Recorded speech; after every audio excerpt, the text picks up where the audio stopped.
Let's talk about the quickest way for you to handle information that is on your credit report, and here's where to start.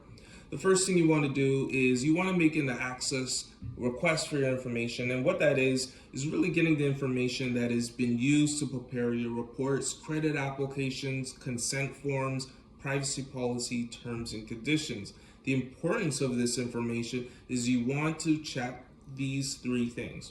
If there is anything that's unverifiable, erroneous, or an error, right? Now, unverifiable information means it can't be verified, and that's what we focus on. Can the credit reporting agency and the financial institution verify the information that is on your credit report? To do that, they need to have your consent. And how do they get your consent? Is through your application and consent form. Sometimes organizations haven't maintained these documents and cannot verify that information. Therefore, they don't have proof of your consent, or they can't demonstrate that they had obtained your consent.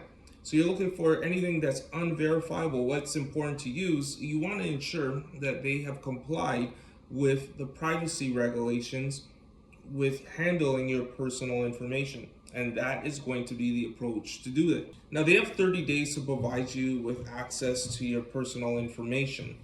Now, what that would mean for you is that after 30 days, it would be violation of privacy laws.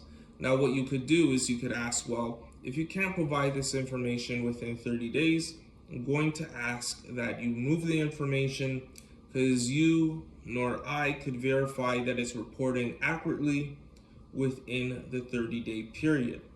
So this is going to be one of your very first steps in rectifying information on your credit report.